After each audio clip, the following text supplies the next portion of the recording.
O Glicério, bairro do centro de São Paulo, está situado nas margens do rio Tamanduateí, conhecido, por volta do século XVI, como uma divisa entre a cidade e a zona rural. Historicamente, o Glicério se chamava Várzea do Carmo por ser localizado perto da Igreja do Carmo.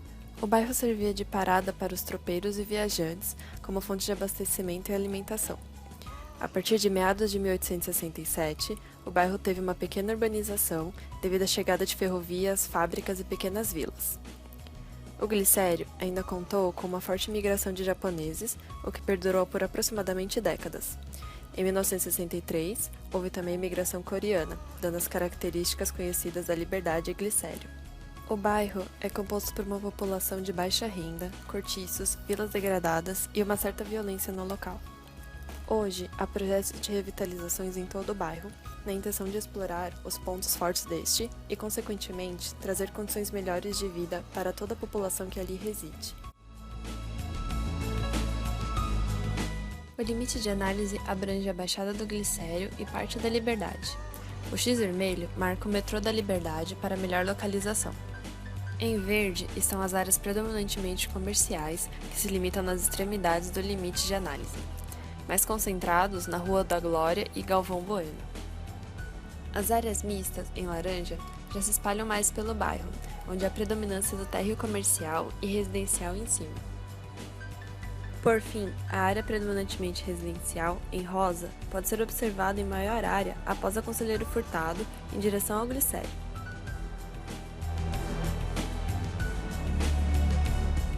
Partindo do metrô Liberdade, a Rua dos Estudantes é caracterizada por prédios mistos, comércio no térreo e residencial acima, com características orientais até a Rua Conselheiro Furtado. A Rua Conselheiro Furtado é o eixo de divisão da paisagem. Tipologia dos edifícios e lotes são exemplos das características nítidas dessa mudança entre a Liberdade e o Glicério, um marco visual bastante evidente. A Rua dos Estudantes, a partir da Conselheiro Furtado, o aspecto visual muda. Quase não há comércio e nota-se uma certa degradação da área. Na parte mais baixa, predominam-se os cortiços e vilas que compõem as características do Glicério. A Rua Anita Ferraz conecta a Rua dos Estudantes com a Rua Conde de Sarzedas por uma escadaria. Conta com menor fluxo de pessoas e carros e possui um grande potencial de intervenção. A Rua do Glicério é a rua de cota mais baixa do bairro, bastante caracterizada pela degradação. Não possui áreas verdes, com poucos edifícios, mas com existência de comércio. A partir da Rua Barão de Iguape, percebe-se a presença dos edifícios residenciais com 2 ou 3 pavimentos. O fluxo de pessoas e veículos passa a ser um pouco mais intenso a partir desse ponto.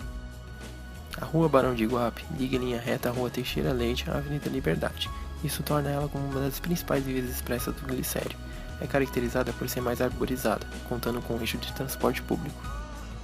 A Rua São Paulo apresenta edifícios mais altos, alguns degradados e pontos de comércio. Isso garante uma maior movimentação na rua, que é equipada com praça, garantindo o lazer dos que ali passam. A partir do cruzamento com a Rua da Glória, o aspecto muda, começando o aspecto mais oriental, demonstrado nas luminárias.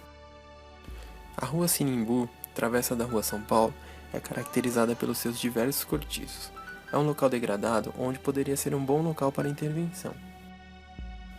A Rua da Glória caracteriza por ser uma área mista, com maior mobilidade urbana, presença da cultura oriental e térreo predominantemente comercial.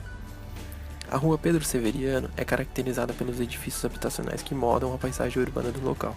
Apesar de estar próximo das regiões degradadas e de cortiço, temos a impressão de estar em outro local. O redor é equipado com uma escola pública no centro do complexo e um hospital.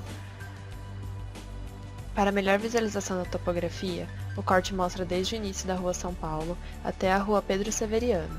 As águas que passam pelo local são, primeiro, o rio Tamanduateí, em segundo, o córrego do Moringuinho, que passa pela extensão do Glicério, o córrego da Aclimação e o córrego Itororó. As linhas de ônibus não passam no centro do Glicério, mas pelas suas principais em seu entorno, como a Rua da Glória, Conselheiro Furtado e Barão do Iguape. Os cortiços estão espalhados pelo bairro, se concentrando nas áreas mais baixas.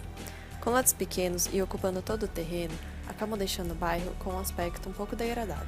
Os principais bens tombados são a Paróquia dos Aflitos, em uma travessa da Rua dos Estudantes, e uma vila localizada no fim desta, com a Rua Conde de Sarzádias. Hoje no Glicério existem projetos que visam a revitalização.